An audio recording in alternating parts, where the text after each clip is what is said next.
Yeah, I'm in that same boat, and that's how I was initially in my career too, where I didn't have too much CEO influence. And to look at where we are now, man, it's just amazing to be able to learn from yourself and other market leaders and hear your journey. Right, I had CEOs come on here that said, I mean, I had to sleep in a car for 6 months just to bootstrap it and get things going. It really just says, how bad do you want it?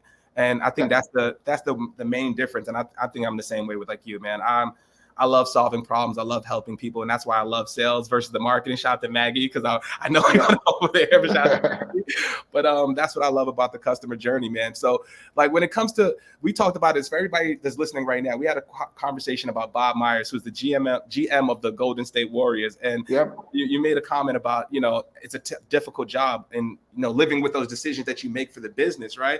And I would love to ask yourself that, right? Like, how do you deal with that pressure of making making those business decisions for an organization like ours, right? Like, what is that like? Yeah, it's it's why I wanted to be a CEO. It's I in Zendesk COO for 4.5 years. I was in different C-level roles at Gap. I had a lot of autonomy to make decisions inside of my organization, but as far as decisions for the company, I was just one more piece of input into those, and someone was making the decision. So I felt like, I'm old. I've got a lot of experience. I'm ready to step into this role and make the decisions. But you feel the weight of it when you're making really substantial decisions that have a long-term impact on the company, whether it's an investment, whether it's an acquisition, whether it's stopping doing something. You feel that. So you got to surround yourself by people that you trust and who can bring to you the different points of views and perspectives to help you make the decision.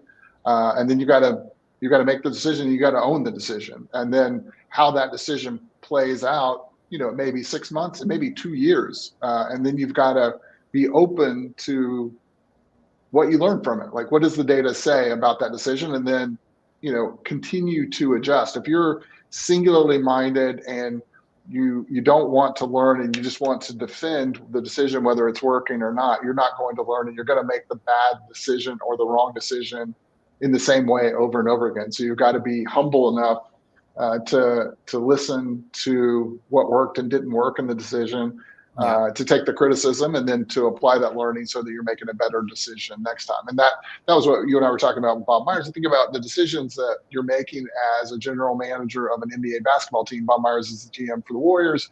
I'm a season ticket holder for the Warriors. My seats are about 12 rows behind where Bob Myers sits, behind the bench. So I get to at least see him from a distance. But he's making decisions, like you think about the decision they made around Andrew Wiggins and how they went and got Andrew Wiggins and the number of movements that had to take place. And that investment, 2 years ago, really in a downtime for the Warriors, and how that's now coming to fruition in this, or the drafting and development of Jordan Poole, or the going and picking some of these G League players off that they've developed into these critical roles like GP2 or GP3 and some of these players. It's a game of chess. Some of it's immediate, and then some of it is a multi-year play, and then some of them completely don't work. Like you make big bets on someone and they don't work out. So you've got to be confident in your decision. You've got to have good advisors and make the best decision, but then you've got to learn from that so you don't repeat the mistakes that you need to make. And you got to think about how to gel it all together into something that works. Absolutely. And I think the biggest thing from Bob Myers' perspective is the patience, right? Yeah. Like they had where they were not last year because we lost in the play-in, but the year before that had the worst record in the league, and then completely. So you could have easily just said, all right, man, I'm just cleaning house. I'm going to do that. But they just stacked their assets and just live with the decision.